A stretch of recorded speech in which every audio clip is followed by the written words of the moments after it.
There's a solution to climate change. Actually, there are a lot of them. Humanity has a problem on its hands. Our climate is changing, and humans are the primary driver of that change. Even thinking about how to solve this problem can feel overwhelming. But there's actually a wide set of climate change solutions.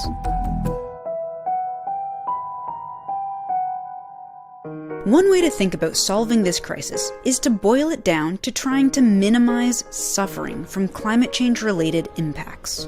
Now, some life on the planet is already grappling with the early consequences of climate change, and some populations are worse off than others. If we do nothing, the consequences are just going to get even worse. But there are a few things we can do. Think of it as 3 kinds of speed bumps we can build to slow and possibly stop us from getting to a really bad outcome. The first speed bump is prevention, which may have the biggest effect. This is where we stop putting greenhouse gases in the atmosphere, and where technologies like wind, solar, and nuclear energy come in.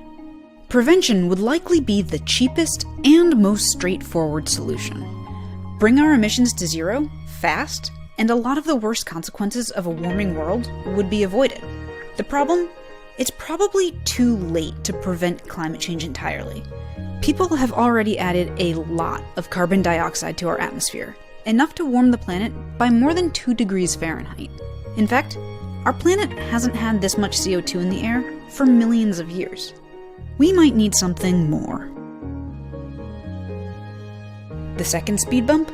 Undo the problem. If we can't stop emitting greenhouse gases entirely, can we at least start taking them out of the atmosphere? Or keep the planet cool some other way?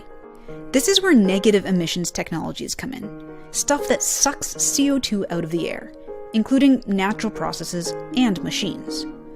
And even solar geoengineering, which reflects some of the energy of the sun away from Earth, thereby cooling the planet a bit to counteract the warming from greenhouse gases. The undo plan is somewhat controversial. It could be more expensive than prevention, demand a lot of energy resources itself, or have some severe unintended consequences. The third line of defense? Adaptation. This means developing ways to live on a warmer planet. A human being could probably live in a world that has way more carbon dioxide than today. The dinosaurs did it, but civilization would be hugely disrupted. Our coastlines redrawn, our agricultural land moved. If we could somehow adapt to these changes, then theoretically, we could still prosper. This is where technologies like seawalls or drought-resistant crops come in. And it doesn't actually have to mean admitting defeat. Implementing adaptation strategies today will make us more resilient to the vulnerabilities we already face. But adapting to a worst-case scenario may mean a gargantuan shift in the world order as we know it. And there's a lot we can't plan for. For example, we can't predict all of the consequences of changing weather patterns or mass extinctions. That's why the adaptation solution alone won't fix the problem. The higher the prevention speed bump, the lower the others can be. But the reality is, we're already seeing the effects of climate change. And so many argue we'll need to develop all 3 of these solution sets in tandem. How much we invest in one over the other? Well, that's where the debate is at now. Science tells us how the world is likely to change if we continue on our current path. But we also have the knowledge and tools to change that trajectory, if we choose to use them.